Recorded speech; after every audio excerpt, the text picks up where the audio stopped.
strong values of like autonomy and openness and inclusivity.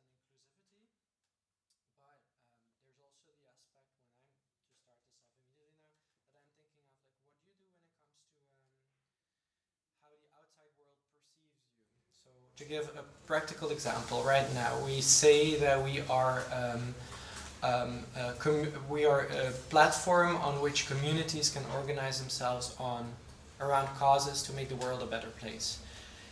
The definition of making the world a better place and blockchain for good is really wide. So then the question is, to give an example, right now we had last week I think, Swarm City is looking for more funding. They are not a for-profit organization, but they're building the use case right now of a rideshare application. It's probably not, a rideshare application is probably not the first thing that you would think as a project and give it. The way how they did this was they are actually collaborating with Swarm on the aspect of open data, and so they have their project under the Fair Data Society to promote open data, and they're completely open source. They're building blockchain for good. I know them really well, so I know they are blockchain for good and they want to make the world a better place. But somewhere like there might be like a limit or not on what we allow. Will we I just gave a very stupid example, but imagine that Gregor has he turns dark, he turns bad, and he gets really addicted, and he wants to launder money of his drug dealers' funds through the DAP, and he puts them on under Fair Data Society. Right now we cannot say no, and we can have like fundraising for drug trafficking on the DAP, because to make it extreme, because we have no limit or nothing whatsoever. So that is a bit to set the scene. So the question is now, like, what do we think of this? And Michael is here, so Michael, what do you think? So, I mean, I think it's a tricky question, but I think that it kind of goes to our values. The exercise that we're doing this week, I think could feed into this, the sort of outcome of this session, which we may not resolve right here and now, but that if we want to try to be open-minded, but at the same time, I think we want the organizations that come on or are on the Giveth platform to be somewhat reflective of our broader values as an organization. I don't mean like that we're focused. We have a specific focus, but I think in general, you know, we don't want to be promoting things that promote, let's say, racism or something that just wouldn't make any sense. That would, let's say, diminish the reputation of Giveth in some way, or diminish the values of Giveth that cause confusion for people. It says, hey, I thought Giveth was all about this stuff, and why are these organizations on there? Look at the activities they've been doing out in the market. This doesn't make sense. The perception of Giveth is going to be influenced by this, right? Right, and we may not actually learn that until after the fact if we aren't doing a little bit. I mean, we are doing that already.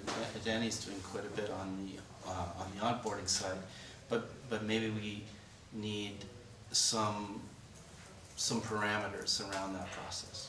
There's the parameters on like the onboarding, and I want to just like already like raise it because we can switch from one to the other. There's the other topic that is linked to ethics of the DAP, and we had that before. Is like, from whom do we accept funding? We had a pyramid scheme. Well, we had in total already 3 pyramid schemes that just like used the Giveth logo, put it on their website, and said like, hey, we're giving to good cause, and we're actually blah blah blah for good. And they put us front and central, and they gave 1% of everything that they got through the pyramid scheme went through to Giveth, which they actually did. So that's a good thing. But they didn't talk to us; they just did it. And like, do we send back the funds? Do we keep the funds? Does it reflect badly on us? What do we do? So that's, I think, the 2 topics that it would be cool if we just brainstorm about together here. Like, do we, the funding aspect, and who do we onboard? And I hope someone else will come here because I've almost said what I wanted to say for now. Yes. So there's 3 that way. And there can be at some point 3, just to be clear. Yeah.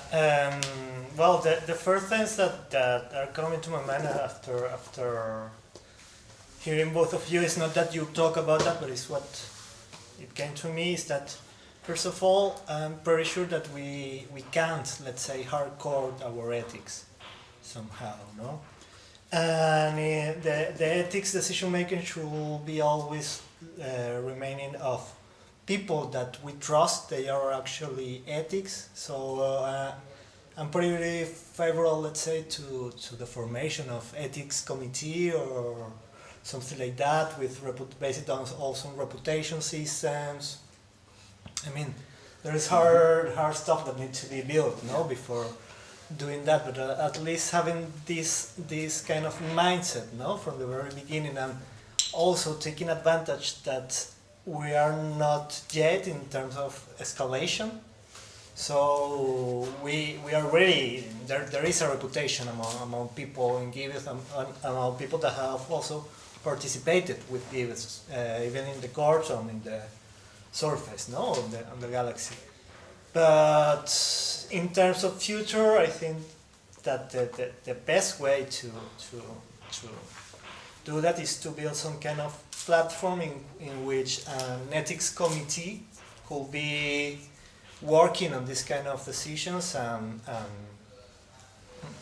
I don't know, do we want to incentivize these people? I mean, we will have a lot of things, maybe we don't need to do that at the beginning. For sure, a lot of things will want to be tested, and there will be. Okay. No, you can stay. That's why I put a fourth one. I think we'll have more conversation like this. Cool. Go ahead. I'm just thinking from Gus there that the ethical framework could be represented through heuristic skew. So heuristic skew is like where we're biased. So if we have a framework to assess things based on heuristic skew, where they're biased towards in different directions, maybe we can find a more neutral onboarding process. That's my thoughts. Yeah. The other thing that I think about, because I also get, for some reason, I think Giveth has a very strong reputation, and on LinkedIn, people are approaching me all the time, not all the time, but occasionally, saying, how can we work with Giveth? And in some cases, they're not organizations that want to actually sort of create a campaign. They want to create a partnership, or they want to maybe fund something. And so their ethics go the other way too, on the kind of funding side, whereby they may want to associate with Giveth's brand to raise their brand, which may not be, let's say, as reputable as Giveth's brand. So they're kind of sort of, in a way, using Giveth to make themselves look good. Now, maybe we don't care about that. Maybe we do care about that. But it's something that always crosses my mind when people approach us like that. Hey, who are you, and why do you want to get involved with Giveth? Because some of them do seem like one organization I found a little bit questionable. And I just, at the time, I just passed it on to Danny and said, what do you think, Danny? So, go ahead. Yeah, I think this is really interesting. There's some movements going on currently in like global activism sphere where this moral dilemma of like, do we take dirty funding? That question is being addressed. There's this group called Decolonize This Place that is acting out against like corrupt individuals and like companies donating to cultural institutions like museums.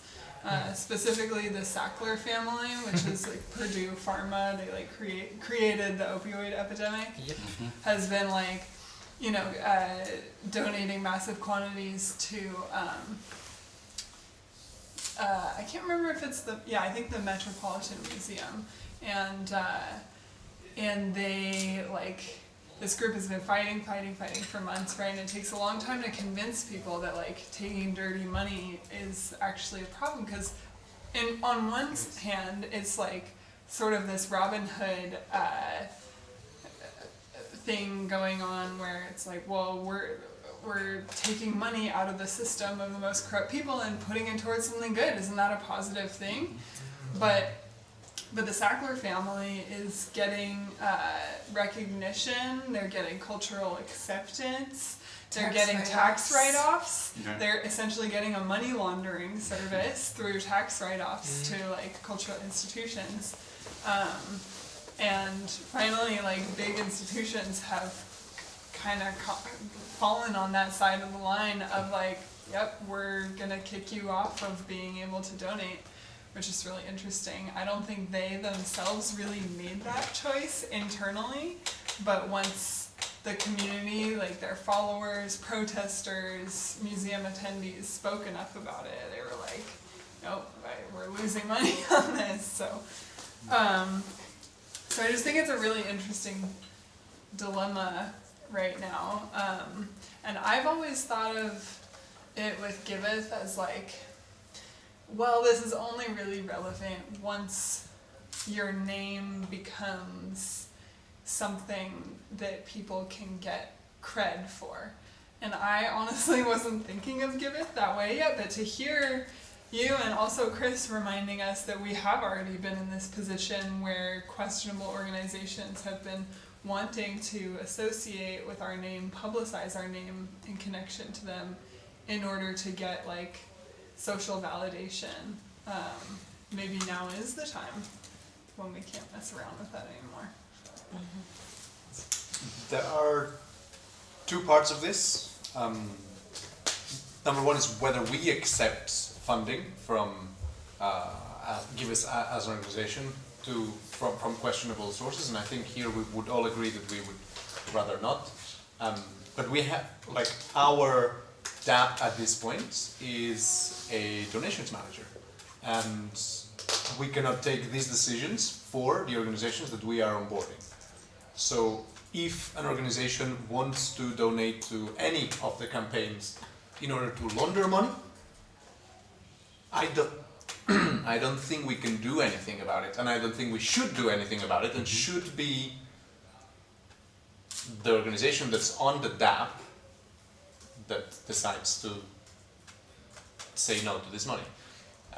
Can they say that they're donating to Giveth? Absolutely not. They're donating to Fair Data Society, something like this, and so they would not be allowed to use our logo in this case.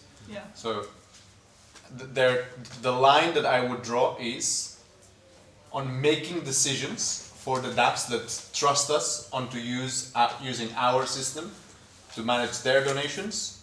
We cannot decide for them whether we let them accept money from one organization or another. So I think there is the clear distinction is correct. So we accept donations as the Giveth DAC to steward the development of the DApp.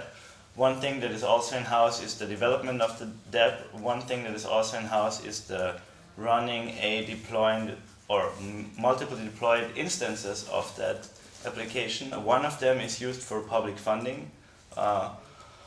So you see it right there, like it doesn't necessarily mean this body would have to be the running this platform. That's actually used for doing the good thing and letting everybody maybe raise, like maybe keep no whitelist or a very open one, or be like more, everybody can register, but if you do some stuff that is against our terms of service, which is something I would definitely recommend for a deploy service, like that should operationally be, in order to attract donations, be grounded in probably the current legal system.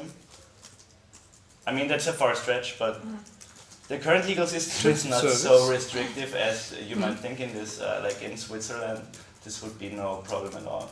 It would probably enable like these tax write-offs and stuff to this thing. I'm just saying, like, one of the problems we have is that everything is one thing, and I think we should define as a community that is getting donations, what donations do we accept. We have some rules about that, like we only accept crypto donations, so we always know where they come from. We don't necessarily know who sent them. If we recognize somebody sent us some money, we can, on a per case basis, decide what to do with it. The problem is, I think the smartest way would be to actually hack the hackers, read out their smart contract, find out who the people were that put the money in the contract, and send them back their part that was sent to us, like as extracted from the original value, and we just pay for a transaction, which would be the white hat group thing solution. So that's the most complicated one, but I think the most ethical one, or But also not scalable, right? If we're big and having lots of these disputes, you can't put all the hackers' attention towards it. So every the time. thing is, I think this is like we say we are open to accept donations, and if you accept donations, you do. I mean, it's not like we're talking about. I would put there a gradient. Also, we're not talking about drug trafficking or human trafficking or whatever nasty things you can think of. We are talking about some people that run an unregulated global system, some thing that some people, I mean, we call it a pyramid system. We didn't even look at it, to be honest. Like, I did. Okay, so maybe it is. It definitely was. There's a fork of FOMO 3D, one of them. So I have two Alright, two thoughts I'd like to share. Right now, we're talking about receiving funds, so I want to stay on that track. Because there's receiving donations, which we can receive anonymous donations into the DAP anywhere at any time. So do we really want to take on that governance ourselves of identifying where money came from? Well, we're not in a place to do that right now. I don't think that's something we want to pursue, which is identifying where anonymous donations come from. The other half of that is donations where people are using Giveth to say, look at how awesome we are, we donated to the Giveth or to this campaign on Giveth. So there's an intention of what is the donation being made for. Are you donating because you are supporting the cause, or are you donating because you want the cred or reputation points that come along with having made this donation? So there's just giving, which if somebody wants to do that, do their tax write-offs, they can do that. We're probably not ever gonna hunt people down to find out where anonymous donations came from. So that's how the way it's coming in, and then whether they want cred for it or not, and whether we actually acknowledge them in that relationship. So people can give money. They'll use an example. My cousin is part of a very famous rock band, the MC5. So his wife literally scours the internet, searches all over for uses of the MC5 logo, and then is this just a fan group who's saying, hey, we identify with MC5, or is somebody making money off of it, or getting something out of it? And so there's a judgment call that has to be made all of the time. Is this association being done truly out of the spirit of community, because we rally around, give it, around the cause that we're putting that money in, or are we doing this for our own personal benefit, either financially or credit-wise? That make sense? That makes a whole lot of sense. So that's the input. Now, where does the money go once it's in the DAP? So that's where the money laundering potential would come in, because once the money is in the DAP, what campaign, what milestone is it going to, right? Ostensibly, any campaign, even if we take out the onboarding process and put in simple questions or terms of service for them to agree to, that can be violated, people can lie. But once the money goes to a campaign and gets put into a milestone and goes to a reviewer to say, yes, I've looked at this proof and this work actually happened. So either work isn't really happening, or it's being valued and budgeted inappropriately for laundering to happen, right? Because the money actually has to pass all the way through the system and out the other side as clean money, potentially for the person who put it in the first place. So there's a trail of fraud of instances that would have to happen for laundering. But for us, are we gonna concern ourselves with where it came in? Are we gonna concern ourselves with judging who should donate how much to what? We can't really enforce anything until it gets to the payout.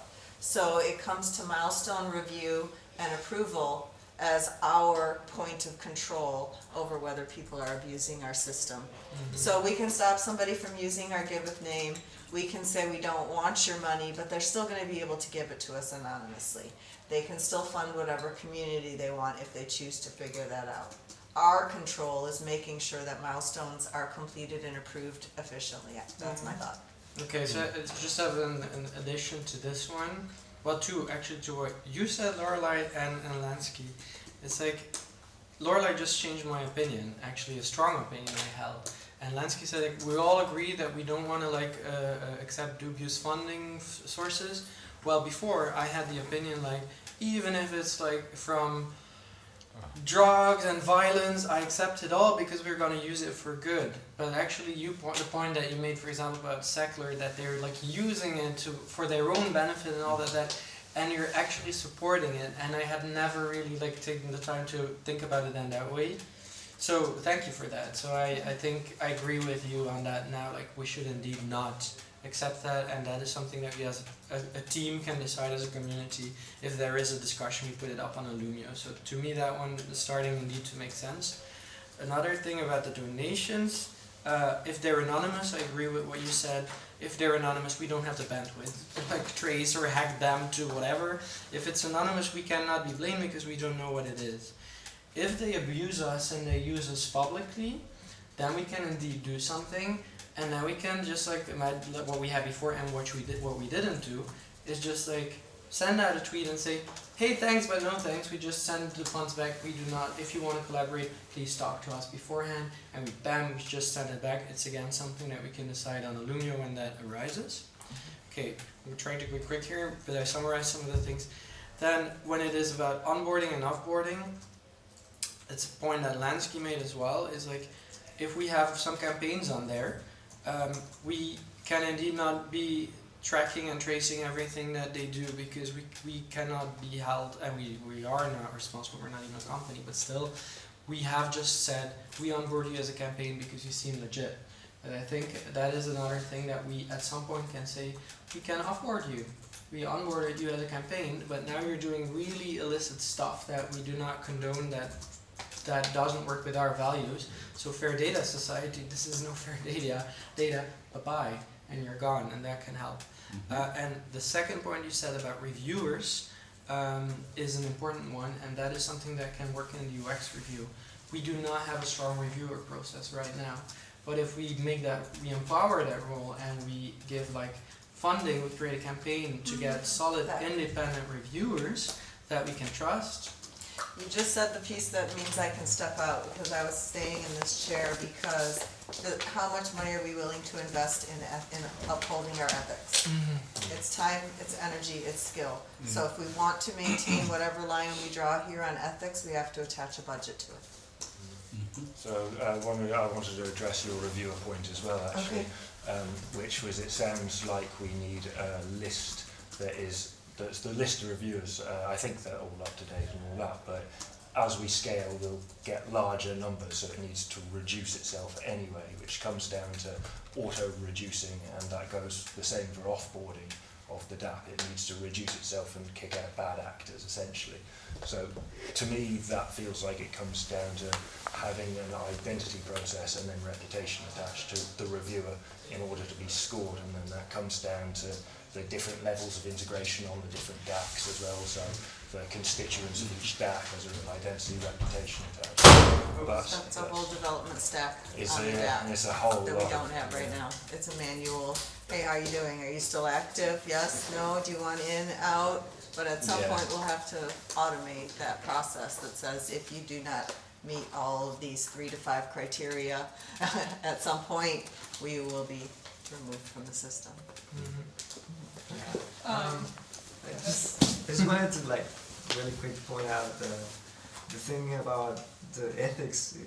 It's actually also because of, well, when you're shaping the ethics on what you're doing, you're not actually just shaping the ethics and trying to get an outcome out of the ethics. You're actually like posting yourself out there, and I think everything that has been mentioned is really important, like the reviewing process and all that. That actually gets credibility out there. Like, people know what's exactly going on in organizations. Like, for example, I don't know, for example, the Mexican government didn't get their reputation like just all of a sudden out of like nonsense. Like, there is facts that actually happen, that you know that some organization is getting corrupt or not. So the less facts you have about that, the better, and you get you build a reputation based on the goodwill and the good things that you did, like good reviewing processes and actually like very strong core on the ethics. I mean, it's always gonna fail at some point. It's not perfect, but the less you have, there's just people that you don't care about that. It's, yeah. I wanted to respond. You inspired me with this idea of like being more thorough with reviewers. Like a UX thing we could add is that like instead of just clicking like accept completion on the milestone as a reviewer, there could be just like 3 questions like that you click through, and one of them is like, is there proof shown of where this money is going to in the milestone? Click yes, and it moves on to the next one. Is the money in this milestone going to do any harm in the world deeply? No, and then you get moved on, and then you can accept proposal. And I think that cognitive barrier of that reviewer just having to like by their own will and honesty like put their word on the line, not in a formal way, but just in this way where they feel that they have put their word out there, can do a lot. Well, on that one, yes, I love that. That would be great, and I think that is the thing that makes me most enthusiastic already in this entire discussion. It's like empowering the reviewers and making that role a bit stronger. We keep on saying like the 2 core elements of the DAP, it's accountability and transparency. We talked about the transparency, like if we don't know where the funds are coming from, imagine that someone is like complaining and saying like, hey, this is coming from that drug dealer. That's fantastic, so cool, yeah, you could trace it through our DAP and you did it for us. We didn't have the bandwidth, but you did, cool. When it comes to the accountability, we can say, well, we have this great reviewer system set up, and we have a campaign through which we actually reward good reviewers. And in addition, and that's maybe for a version, an iteration at a later date, and we talked about it at some point as well, it's like for the reviewers, is that you have a sort of reputation system. If you're doing a good job at reviewing, you get some sort of reputation so that these people surface. Another thing, and that's something that got changed at some point and that I really dislike, I already mentioned the fact that you can disable the reviewer. I would like to take that away. The second thing about it is, I would like the reviewers to be randomized, that you cannot pick your own reviewer, because picking your own reviewer makes us more, you get more risk for fraud. If you cannot choose it, but you have like a pool of good reviewers who do it in an anonymous way, if needed, you can pick one from a specific, imagine in the future, from a reviewer that is specialized in your topic that can help. And the other thing that you said on like these 3 steps, one of them could also be is, the first could be, have you actually read the milestone? Because, you know, it's like some people just accept, and it's like, I always try to read what is in the milestone, not just see if proof is attached, but like, what is this about, and is this not, some people have really qualitative milestones, even within the Give It team, and put a lot of time in it, and others will just, I spent a week and we did this and it was great. So, that. So, what did you do? Go ahead. There were a couple things, Chris, on that. Disabling reviewer. Sometimes, for many things, the person who donates the funds is the reviewer, right? Like, if it's an expense, especially, right? Like, here's the receipt, this is what I did, you know, then, and they've already spent the money, and then they put it up. Do you really need a reviewer for that? I think, so the giver is the reviewer, you say? Mm-hmm. Well, imagine, no you don't, but you're opening up a wide door for abuse when we scale. That is not needed, because it's just one click. You have to review stuff anyway, so it's just that one click extra. Imagine that you're the same person. I think it makes us more robust and solid for the future if you don't, for that exception of like that happening. It sometimes happens, but if you have a pool of reviewers, and I don't mind reviewing, it can be just the stupidest thing. Like, I think when our core elements are that transparency and accountability, you risk reducing your accountability and you risk being blamed for letting something pass that was not reviewed. Because it was like, yeah, the guy disabled the reviewer. Well, who the fuck, how can we know? Imagine that we have 30 projects or 100 projects on there. Well, I'll just gonna disable it and someone funded it and they're funneling drug money through the DAP and we will never know because there was no reviewer who to see put it. so someone put money in, and who's the reviewer? Like, why, why do you need a reviewer? Like, maybe the reviewer can just be you. You can put yourself as a reviewer. Well, that's the thing that I would prefer not to have. That you can, I think randomizing the reviewers makes it. review campaigns. You have to sit here. No, But I'm leaving. I'm leaving. No. Yeah, campaigns are reviewed. Campaigns can be canceled. That is like a thing, I think. Yeah. Key thing. So campaigns can be canceled. I mean, is that could you cancel a campaign if it's being abused? I think if you do that, that you probably a lot of damage can be done before you actually see it.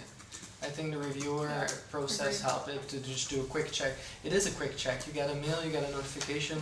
Please review within 24 hours or 36 hours. Danny changed that. And if you're not it's gonna damage your reputation if you don't review it timely. I mean, if we're speaking about expense milestones, then maybe that's a different type of milestone that you're making, and when you click expense milestone, it gives you a form where you have to put in photos of receipts. Mm-hmm. And on that one, you can disable a reviewer, but you can't disable a reviewer on other types of milestones. Yeah, and then the randomized reviewer, because I think that's a great solution. Like, if we have a clear, yes, these types of milestones don't need reviewers, because they don't. A salary milestone sometimes doesn't need a reviewer necessarily. And if it does need a reviewer, it shouldn't be randomized, because how do I know if this person did a good job, right? There's a context is required. So randomizing reviewers without at least maybe you randomize it within a subset. Yeah, with right? the topics Get a or categorization or something, like Yeah. skill checks. I think I could solve it, right? But man, That feels very similar to actually choosing the person that reviews your mouse. No, because I think Well- if it's topic based, it's already gonna make a difference. I think it would be better if it was randomized within your organization. For example. Rather than randomized within your topic or your field, because it's about relationships, right? Like, someone who has a relationship to your work knows if you have done your work this week, more so than someone who is a communications person who works in a completely different organization doesn't necessarily know if Chris has done his communications work for the week. True. yeah. And the thing could be when you say about you could disable it for salaries. How do you find that it is a salary? And otherwise, Given has to be centralized controlling of this, and we don't want that. So you could, for example, build something in if it's salaries, and if you want to disable the reviewer, when it's proposed as a milestone, the campaign owner has to be notified and tick a box. It's a salary, so it's okay that he disabled, and otherwise it's rejected. Something like that, a safety mechanism that would already feel way safer. When it comes to expenses, personally, I definitely would not disable it, because expenses, that is the perfect place to just do whatever you want. But someone has to put the money there, right? Yeah. You don't, and a lot of times expenses will be done after the fact, after you bought the stuff. So that you put the receipt in right away. It's dude, just because the other side of the reviewer is getting funds to the people quicker. That's what I came up into this chair for. Because each of these steps is up to 3 days, 24 to 72 hours. So each time we implement a step that is applicable to everybody, we are affecting the maker, the other end of this, their ability to receive funds in a timely manner and actually do the work that they're trying to get done. But Because a day to 4 days is a huge difference. But it doesn't have to be that way, right? It's not because the Ethereum blockchain has 4-day transaction time. it's because of our safety and security measures, which as we've been testing things like Bowen's security guard rule, like we realized, okay, this 48 can become 24 hours, and I think as we evolve and do more testing, all of those time periods will get shortened. I mean, dear God, I hope so. Well, except that's the one last piece which is there no matter what, even if it's an expense, no reviewer, 24-hour delay after they click the button, right? But then you have a reviewer who takes a weekend, or maybe goes camping for a week, right? Yeah, but then that person will be thrown off because it will damage his reputation or her reputation. But- And the second thing, I think it's also like that's like what Satya and so on and the other people didn't really like, is that we're abusing the milestone system in that way. If you know that you will have expenses and so on, you can also like create a milestone in advance for funding for various purposes. Or there's ways to like start. I need some funding, and through the next milestone, I will give proof. Or there's ways that we can cover that. If you same with salary, like yeah, this is what I'm gonna do in the future, and then you put the proof and you get paid out. If that makes sense. Yeah, There could also be like multiple reviewers, right? Like you choose a pool so that it's like, okay, Chris, Josh, or Bowen could accept completion on this. Yeah. So that way, in case Chris is camping, like we know it gets covered. And like, okay, back to ethics of the DAP, because I feel like we strayed deep into Solutioning. just the DAP. That's one topic. I just wanted to like honor what Danny said about the amount of effort, energy, time, and labor cost that goes into any sort of ethics team.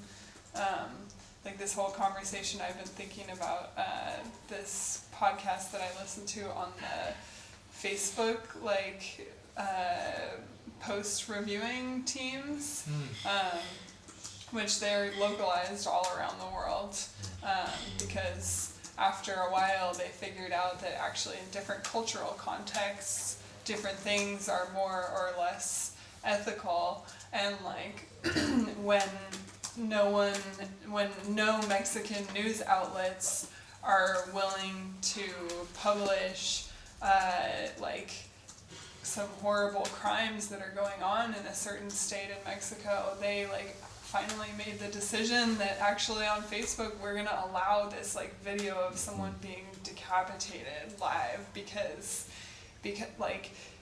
we found out that like Facebook is the only like trustworthy news outlet in this case, and no one else can access this information. So like weighing the shock and like traumatic damage of seeing something with like being in a repressive censored like media situation, like there is more value in one place or another. And just listening to the stories of like all these people that worked on those committees, and like, because there's a person that clicks accept or deny every time you flag a post on Facebook. There's a human being that looks at it,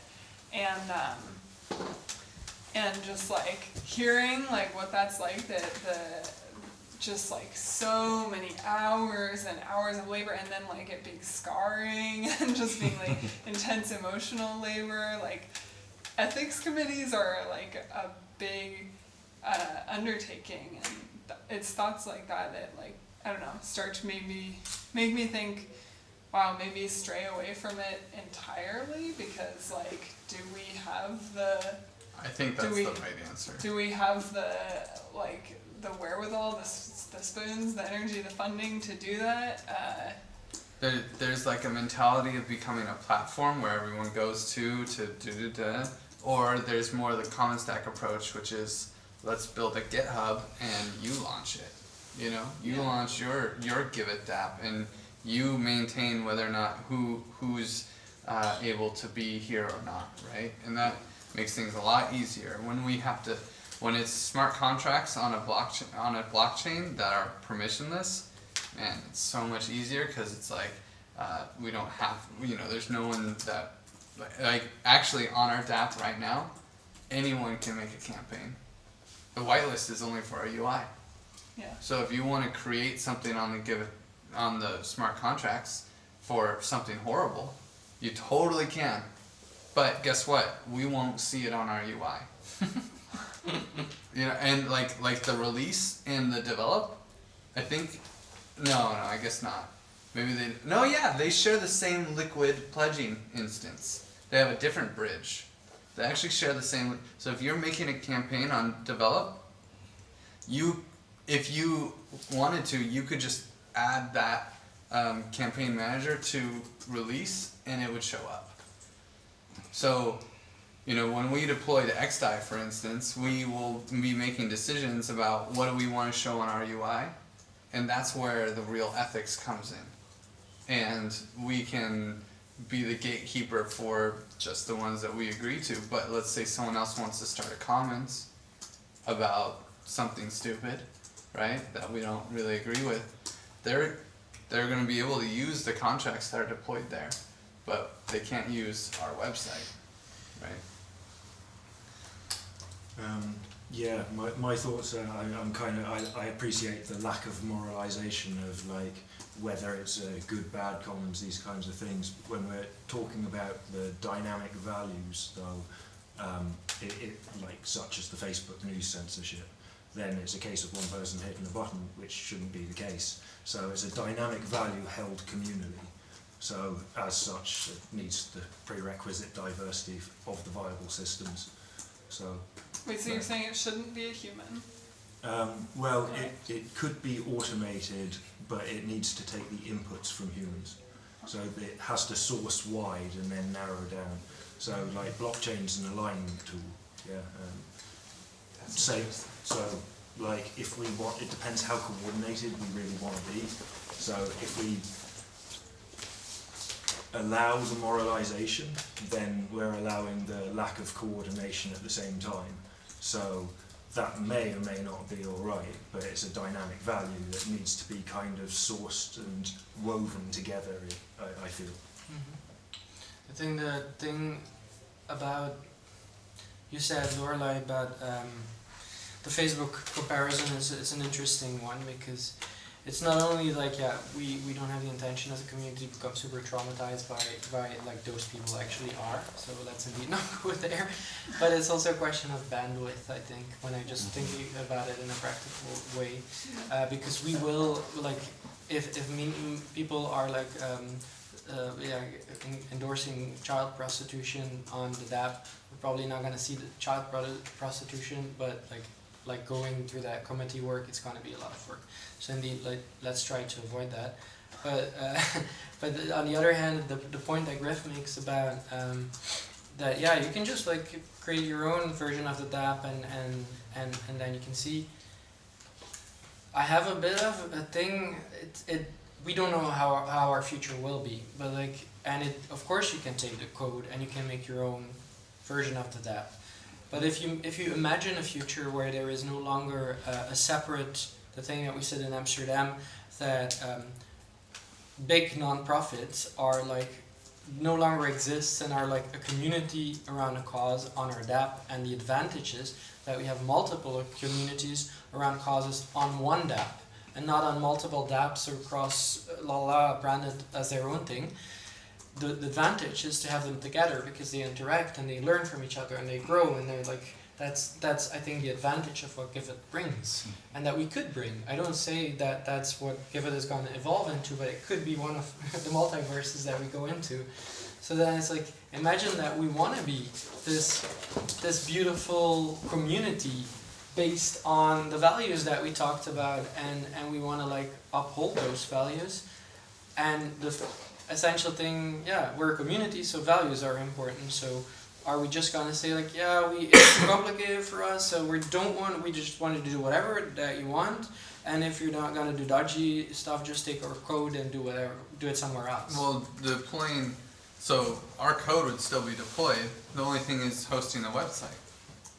That's it. It's just the front end, right? So like, if you want to host your own front end, in the end, it could all be on one DAP. It would still be there, and someone might even build a website that's like, yeah, this is the the one that you can only see on tour, where you see all the crazy stuff on the Give a DAP, right? And it's all together in one place, but you have to go to the dark markets, right? You know, that could totally happen, and you'd be able to donate from the kiddie porn place to the, like, Save the Whales place, right? And you'd be able to delegate to any of them. Okay. But because we have the permissionless layer, which is the blockchain, but then we have the permissioned layer, which is the World Wide Web websites. Someone hosts it on a server, you know, until made safe or some other decentralized internet like service actually exists, like Tor. You know, you're always going to have this layer of centralization that it also means it's a layer of accountability and, you know, risk. So then we have to take up that task, and so we need some ethical guidelines. It's not, I agree completely with the principle, but like, indeed, like we will have to decide for what is visible on our UI. But we can take that with with the option of, yeah, guess what? I'm sorry, we don't know you well enough to do it. But if you really want to use Giveth, here's the GitHub, and you know, it's like, it's whatever. So, for this purpose of this conversation that we're having, ethics of the DAP, we're talking about the Giveth DAP. So, what campaigns, what users, what donors are we willing to house on the same instance that we manage our own business right now, right? Like, so there's a couple of different, right now we're so limited that if anybody wants to be on the DAP, they literally have to come talk to me. And I walk them through the process and verify all the different things and help them do that. Now I have assembled instructions and processes. They're not easy, but they could be posted on the wiki in such a way that anybody who wanted to could come and build a campaign or build a DAP. We could very easily do that at any given moment. One of the reasons we haven't is because of those gateways that we have so limited right now, right? We're barely letting anything through.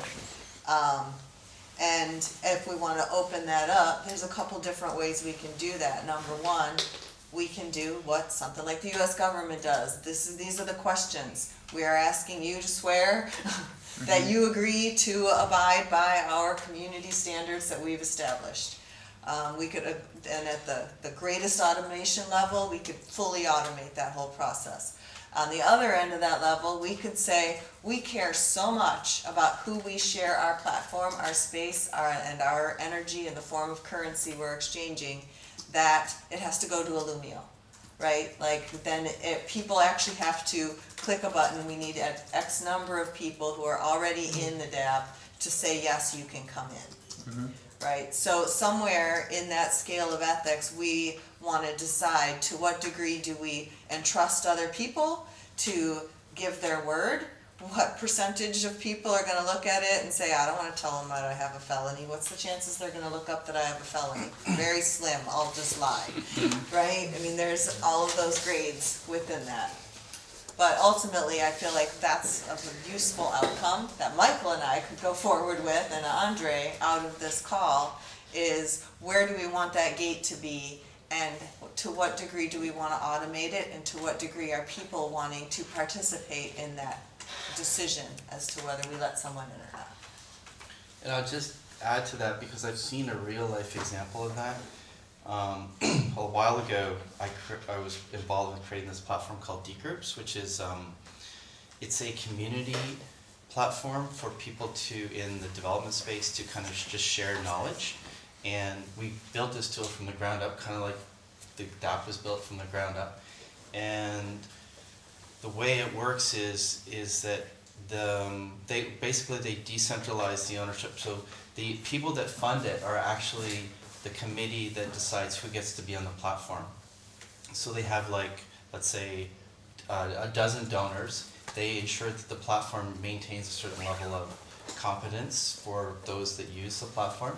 And then when new people want to come on the platform, they simply apply to be on the platform, and then the group decides if it makes sense for them to be on or not. Now that's restricted them. It didn't like bloom like it could if you just had a free-for-all, but that's just one model that I've seen applied. It worked. Well, I like the sound of that crowdsourced kind of approach, but at the same time it seems like it's not possible to scale that globally to mainstream necessarily within any short time period. It's a longer haul, that one. One of the communities that I participate in, like in order for a site, a location on the planet to be listed in our directory, an individual, a human in our ambassador team who's been trained has to go to that site physically, check it out, look at it, right? So when we're gonna let somebody in on our DAP, to what extent is anybody going to go look at them and say, yep, you are who you say you are, you do what you said you would do? I mean, the question is, what are we designing for? What is our goals? Are we trying to go global? And like, no, I don't think so, not this year. So, what are we actually designing for? Right now, honestly, it's probably harder than it needs to be to go on the DAP because, like, if you maintain access to the whitelist and whoever has access to the whitelist, we can literally just remove someone's access to the whitelist, and I'm pretty sure that their campaigns will just no longer be visible.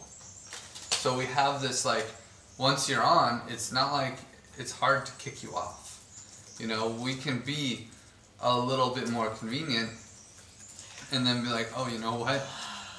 We failed there.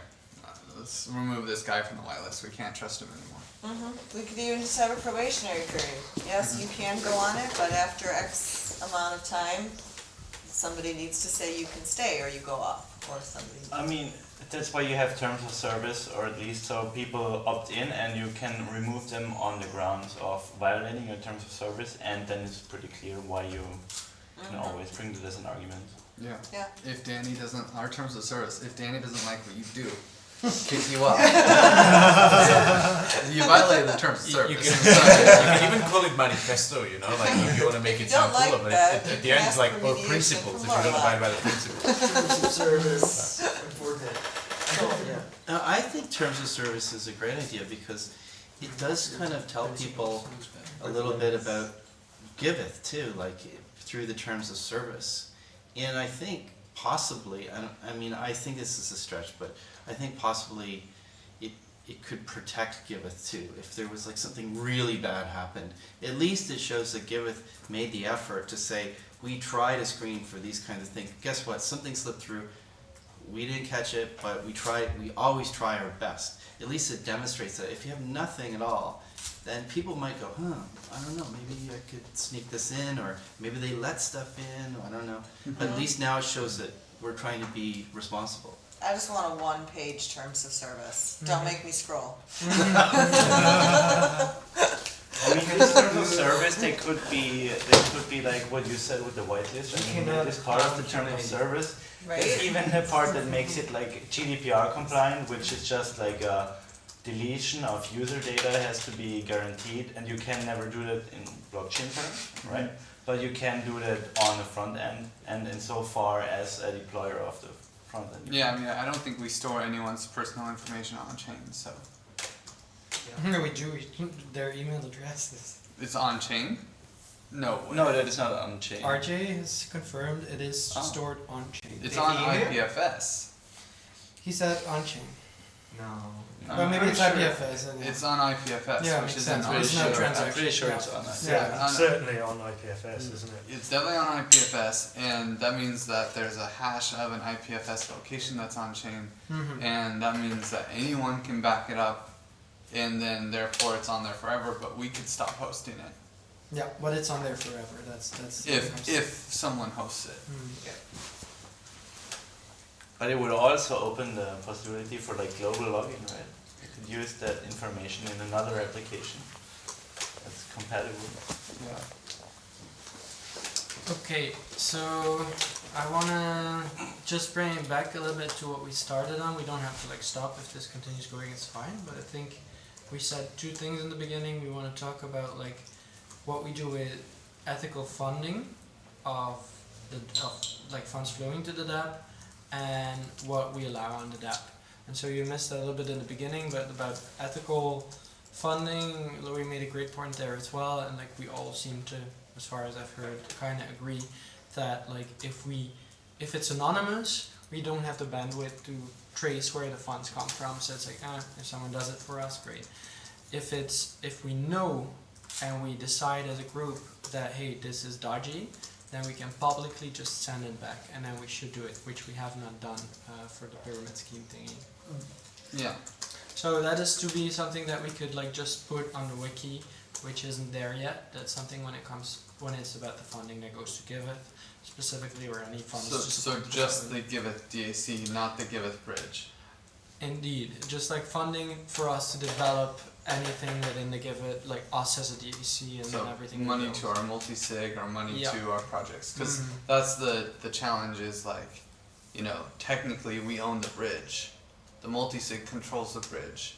If someone from something dodgy, like someone runs an assassination market, and they say, hey, you know, and I want to support, you know, Bloom Network, and because I really believe in what they're trying to do, and it's clear, like it's directly like 1% of all funds, profits from this assassination market go to Bloom. They go through our smart contract, and Yeah. that we control, but they don't go to us. Well, that's the thing. I would say the first one is about funding to the DAC and our ecosystem that we actually that we control in a way. The second element is indeed what do we allow on the DAP and what do we allow to happen on the DAP. Imagine that such a cartel or whatever uses this and it sends it to Bloom, and Bloom accepts this and doesn't send it back, and we have terms of service in which we say we do not condone this. If we decide that we do not condone this, then we can kick off Bloom. But that's the second thing. So it's about a Giveth DAC funding through the DAP, and it's about which projects do we allow on our DAP. And the second thing, like what do we allow that we can do with terms of service, but I agree with the idea we would probably maybe call it like our manifesto, our principles, or something that makes it less term of servicey, so that we don't have to sue, because otherwise what people will expect GDPR shit and all that stuff, and I don't think we want to get into that. But I'm just gonna say, for me personally, I got some answers and like some action things that we can get out of this meeting, so I'm just gonna stay here to rest my case. One of the interesting things is that like, if you look at fungibility of money, and whether or not like is crypto a fungible asset, you know, like if you go and rob a bank and then you use that money to buy a car, and it's like that money, same serial numbers, you know that cash came from robbing this bank, the judge will say the car salesman can keep the money because dollars are fungible. If instead someone steals a car and sells it to the car salesman for cash, the judge will say, hey, that's a stolen car and you need to give that back to somebody, the person who stole it, because it's not a fungible object. It's property. It's property. And so now we're in this position where, okay, ether came from a questionable place or died, right? And whether or not we know it's questionable, that's one whole can of worms. And like what the intention was behind that and da-da-da. Another thing is this a currency, a fungible asset, where every Bitcoin is worth 1 Bitcoin, whether it came from a miner with no history or it came from a dark market? Or is it property that is unique that we need to judge the character of it everywhere through? And you know, that's an ethical question that I don't think that's an ethical question, it's a judicial question, and I wouldn't say that it's been answered in the crypto scene, period. So whether $1 is $1, you know, really there's the question of, are we judging the money or are we judging the person? You know, and if we can say, hey, we don't accept money from people who don't, you know, share our values in one way or another, I think that's easier to do for sure. But then we have to know who's donating. And if it comes from an address, you know, of one thing or another, you know, it could have been money, you know, there's this idea of paint, right? And like, a Bitcoin can be tainted if it's like associated with this market. Like if an assassination market, they were a web developer and they, got paid for making the terms of service webpage and no idea that this has anything to do with an assassination market. They get the money and they're like, you know what, I really love Bloom Network. I want to give them money. It's like, well. I think it's for that reason important that we do not become an officially registered organization so that we cannot be held accountable in the default world. And that I like the simplicity of the idea, like if it's anonymous funding and no message was sent to us, nothing has been like communicated and nobody has pointed out like, dude, I traced this money and this is coming from an assassination market. Whoa, if we know that, then we can take conscious action and do something about it. If we don't know it, it's like, oh, someone sent us 100,000 and die. It's just an anonymous donor, and there's no reason to assume that these are tainted funds. Then we can continue. I think that's like my opinion. It's not being done for a tax write-off because we're not a tax Yeah. entity. It's not being done for cred, a reputation. They're not trying to buy access to our. Because they're not using us. The moment that they're using us, say, hey, we sent 100,000, and we're like, oh, stop, you're getting it back. Well, I think this kind of has reliance on the technology and the tools that are available now. There are companies that are tracing the bitcoins and probably assigning probabilistic values to how laundered bitcoin's likely to be. And when it gets into a red zone, then it's probably worth rejecting. But in all fairness, who has those tools right now apart from the people investigating that kind of fraud? Coinbase. So, yeah. Coinbase will shut down your account if you put money from local bitcoins on it. It's just how it is. I don't know. Hacked in. Building on what Chris said, if we can't trace, or let's say it's anonymous, we don't trace it, but we find out, we return the money, or we freeze that. Maybe we just say that. Just say, like, here's our process. Be transparent about our process too. Sure. So that's not necessarily terms of service. It's sort of the terms of our process of how we work as an organization. But then we get into some gray areas. What is legal, what is illegal, what is part of our process? We just created a campaign for SWEAT, sex workers, a sex worker group. It's that, what if somebody who runs a prostitution ring that's illegal in Cape Town wants to support sex workers with crypto? Like, is that against our morals? Is that okay? I think so. So what are we optimizing for then if we are, because there's a certain risk associated then with that actually happening and then Giveth being blacklisted on all kinds of places due to others gaining this technology and emergence. So imagine Coinbase starts blocking Giveth.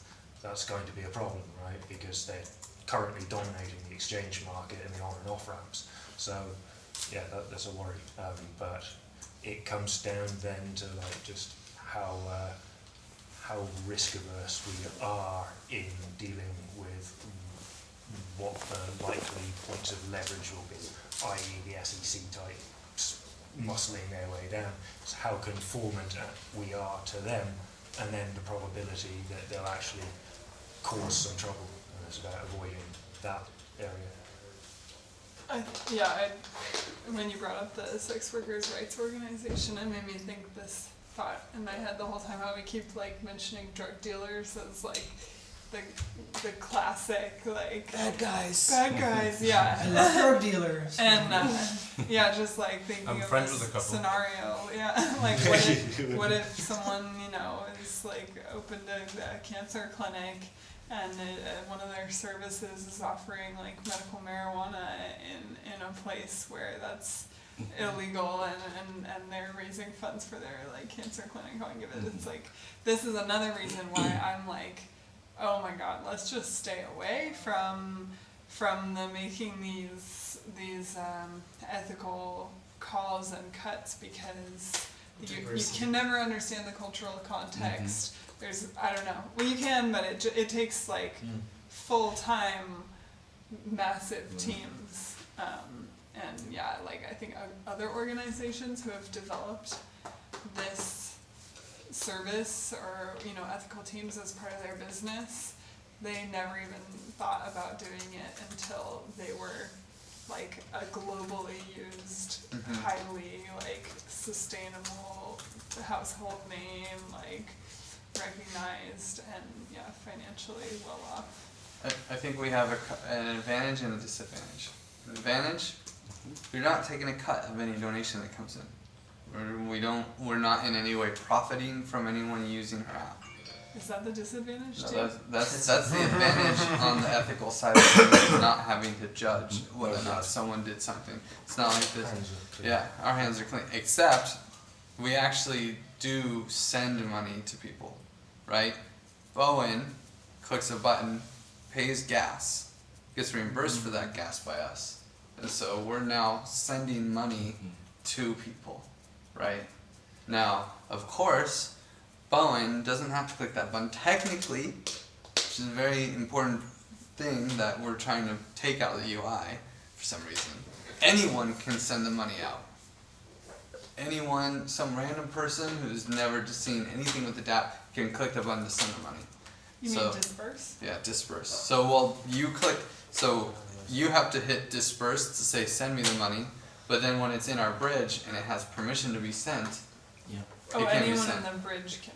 Yeah, You need to be only the thing- recipient to goes be there. able to hit that button. No, That's anyone. the UI, there's a different UI that, yeah. So there's the hey, I'm on Rinkeby, I have money that I can receive, please send this money to me. I'll hit collect or disperse, right? And then it goes to our bridge, and then Bowen has to check in, has to say this is okay, which we can't get around at this stage. So there is still an authority saying gives this payment a thumbs up. But then that last button that says it's been 25 hours and a second, since, you know, and Bowen has checked in and said this is okay. At that stage, anyone can push that button. Oh, that's what I checked with him, and it's like that button. He told me like the bridge button, the pay button, can only be hit by if you are logged in with your MetaMask, who is a recipient of that amount. On the UI, but you can go to Etherscan and work directly with the contract. Ah, okay. Yeah, that I didn't. He made that on the UI because that's how he wants it, which is great. I love it, you know. That can But be it's just used. not how it One is. layer, yeah. It's not how it is. So. Okay, then I have one more question. So when it's really, these are some really good points on like that. Maybe it's a difficult one when it comes to ethics that maybe we wanna stay out. But is there maybe then a possibility that we say, because yeah, in some countries, medical marijuana for a hospital is gonna be legal or not. I don't think that is a problem in the sense we're not a legal entity, but indeed like the natural persons can be like sued for some things that we do because of what you described. But imagine like that we get solutions to make sure that everyone who works with the DAP is like safe as a person. Giveth is safe in any case right now because we're not existing. So do you think do you think it's not in our interest to just say that when we do see something that that ethically is not aligned with our values, to just say like, okay, yeah, to have some sort of control mechanism? I mean, we have control mechanisms. I want to make sure that we're explicit here that anyone who is a part of Giveth, that anyone could justify. If there's something that we do wrong as a entity, that whatever government that says that you did something wrong can go after any of us. Okay, that is the choice that we made by not having a legal entity. If you choose not to have a legal entity is forced upon you, and it's a really shitty one, where every individual is held 100% accountable for the entire amount. So, like, yeah, they could pick one person and say the whole thing is their fault, even though they didn't do anything with it. And that's just the choice that we made. So, you know, there could be a moment one day where we're like, hey, we should put a legal entity behind this. I don't think we need to at this stage. You know, I think we're testing the boundaries a little bit with sex workers.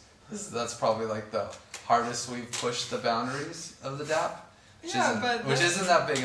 It's not that much. They're a legal entity. I mean, they're like a governmental agency. They receive donations. It's not sex workers. It's a sex workers' rights nonprofit organization. Absolutely. But if there's a difference. We're not paying sex workers here. Yeah. Right? But then again, if we hire someone from Dubai and they don't like that, you know, and that's technically illegal in Abu Dhabi or whatever. United Arab Emirates, then, you know, they take that risk fully, and it's not because we don't have a legal entity in a legal jurisdiction. So we just have to be aware of that, and we shouldn't minimize it. It's there, it's real. And is that something that we need to, like, maybe in the onboarding process of new people and give it? I don't think we want to have it on the wiki. It would scare people away. I mean, I kind of see that the line is on the multi-sig. And that's where I made very clear to anyone who was on the multi-sig that this is a thing. Yeah. And that's why Wojtek, who doesn't want to pay attention anymore, like, got off the multi-sig because he doesn't want to have to pay attention to that liability. Yeah, you know? that makes sense. And I think that's like kind of a clear line. You know, it's the multi-sig, but in the end, it's not for us to determine these things. So, maybe we can get to a conclusion in the sense that we're also at the end of our time, approximately. So, do we have a sort of agreement that it makes sense to draft a sort of, whatever we call it, I don't think it's term of service, but a sort of ethical pact that we hope you will follow, and that we as Giveth have the authority to just decide to no longer show you in the UI, to say that in a practical, and that we can decide that as a team, as a community together, that we have that power. Yeah, I mean, I think in terms of services, or of some our values and terms of service. You know, like, I mean, I kind of think terms of service should be in there, or at least some word that has the same implication that hey, like, it can't just be values and principles. No, it should be clear. It should at least be policy, and violation of such policy will. Totally, like even if there was just two things, one of them that says we as a community uphold these values and choose to the best of our knowledge to do no harm. Number two, we reserve the right to remove anyone from the community who is determined to have caused harm. And whatever we want to define, you know. I mean, at that simple level. And graduated sanctions. Yeah, I was gonna say maybe we can even make it specifically like putting any members at risk or something, because cause harm, like we can try to define it in terms of like our own ethical standards, but we're already, 10 to 15 different people here.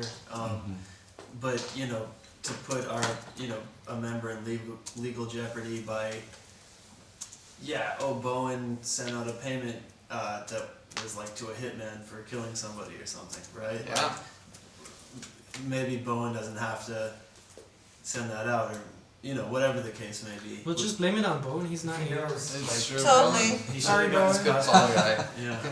Yeah, exactly.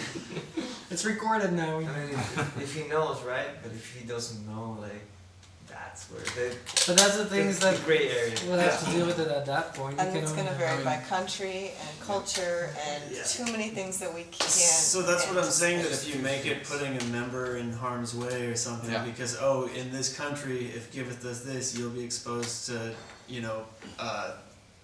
prosecution by your own government in your own country. That would be a line that we reserve the right to say that that's crossing a line. I don't know, it's so hard because different things are illegal in such weird places. But you can factor in, like, we reserve the right to, not like we have to do it every single time it comes up, but if we think, like, legitimately we're putting this person in danger by letting it happen, we reserve the right. Yeah. Well, what if they're doing something that doesn't put us in legal danger, but it does violate our values? Well, that's another line. That's a, And that's yeah. a different, okay. Soft Yeah. line. We need to, But that's one of the things. that's Yeah. tricky Hardline, again, soft because line, then it's too like, fine. for me, it's easy to say like, you do this thing we don't approve of, like, and you want to make a donation to the Unicorn DAC, like, fuck you, no, we don't Yeah. accept that. But yeah, I mean, at what point are we blocking people from using our platform? I mean, it seems with so few users. I'm not saying it's never gonna, the conversation's never gonna need to happen, but I don't think we need to define like when we're gonna be blocking people from our platform, because it hopefully feels like we're a way off from having to consider that as a serious possibility. Yeah, I mean, I think, 2.0 hopefully will have much wider adoption and be more real. And it sounds clear that I don't think anyone disagrees that terms of service is a great idea. So that seems like something that needs a GitHub issue. Yeah. But, and then we develop it from there. But were there any other action items? So the action items is creating a terms of service, including one of the a separate line is probably is like what we as Give It do with funding that we receive as a community, and that's a line in that terms of service. You wanted to add something? Yeah, about that, I didn't, when I was telling that story about the Sackler family and the museums, I don't know that that's necessarily, that stringent of a policy is the right move for our organization, If this was like a tiny, free art museum that was like trying to get by and get enough funding to like educate kids and host nonprofits under its roof, like would they be denying funding even if it came from a shady source? It's like another thing with like scale and financial sustainability. Like, are we in a position to refuse No, but I think funding? I don't know. that's the difference between what we as a DAC decide as a community. But if we have a museum on there and they decide to accept that funding, I'm saying that we're the museum in this case, right? So like we're But we should like if accept we're the shady I mean, funding potential. I don't know, maybe because like we're not infinitely funded right now. We're struggling. It depends on the level of shadiness, right? Yeah. It conflicts It with depends on what how stuff I'd be our uncomfortable values with. are depreciated by accepting He such. tells you that he robs the bank. That's Sorry, not- but no. That's like- not so bad. Oh, it's the opposite. we can vote. We can You're up vote the it bank? in. Fuck yeah, give me the money. He He traffics with people, then fuck no. Give your Yeah. dirty money away. I would propose it exactly. if someone really has a blocking issue with like we're getting funding, guys, and I have a personal ethical issue with this. I'm gonna create a Lumio, and I would like to have a vote of the community if we accept this funding or not. Yeah, what happened with the pyramid I was scheme? awfully It didn't. It didn't. We We didn't. kept the money. We kept the money. Yeah, and I think that will probably be, it's gonna be a subjective thing all the way through. Mm-hmm. And if we were rolling in dough, we might have given the money back. Yeah, we would have probably. Yeah, but we really needed it at that. Yeah. Well, it doesn't like Well, and also, how bad is a transparent Ponzi scheme? They were very transparent about it. Yeah, Our like- favor. Oh, yes. They were That's like, the thing. "This is a Ponzi scheme, guys." Yeah. It was true. It's a yeah. Ponzi scheme, and it's giving money to give it. Who wants to play, right? Right? They didn't call it a gift circle. Yeah, exactly. Okay, so action points. Action points. If there is too much dodginess and someone has an issue, we discuss as a community what we want to do and we vote on it. We create terms of services for the use of the DAP and also including like short and sweet. yeah, short and sweet if possible. I think actually those are the two most important action points. Comes down to that for me. You know what's interesting about the voting though? That's guaranteed because we have a multi-sig. So the multi-sig is the vote, and the multi-sig can do whatever it wants because that's where the money goes. So It's true. So I feel like there's other action items that are carrying over into smaller groups, like for the DAP, like for me, for onboarding. Like, For sure. as of right now, the gate is super closed.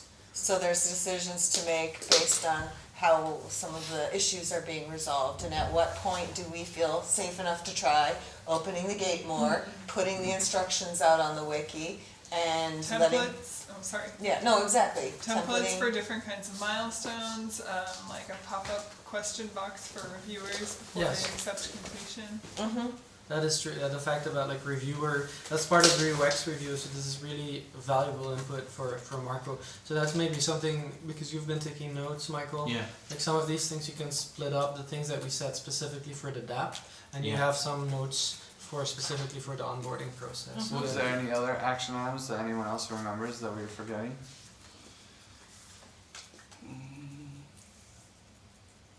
Okay, cool. We covered onboarding, DAP, our own voting system of like what we find ethical, and having a terms and services. So I think that is a fantastic outcome, and I found this a super interesting discussion. It was. So thank you so much, everyone for participating. Item 7, bam, onto the minute in the timing. Wow, yeah, that's pretty cool.